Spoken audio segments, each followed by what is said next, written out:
கர்த்தருடைய பரிசுத்த நாமத்துக்கு ஸ்தோத்திரம். கர்த்தர் நல்லவர். பிலிப்பியர் 4ஆம் அதிகாரம் 6ஆம் வசனம். இயேசுவின் நாமம் மட்டுமே மகிமைப்படுவதாக. நீங்கள் ஒன்றுக்கும் கவலைப்படாமல் எல்லாவற்றையும் குறித்து உங்கள் விண்ணப்பங்களை ஸ்தோத்திரத்தோடே கூடிய ஜெபத்தினாலும் வேண்டுதலினாலும் தேவனுக்கு தெரியப்படுத்துங்கள்.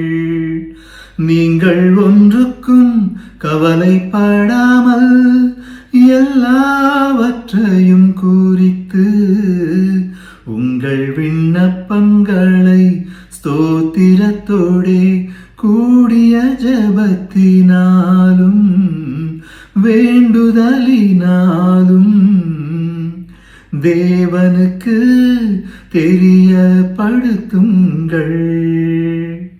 கர்த்தர் நல்லவர்.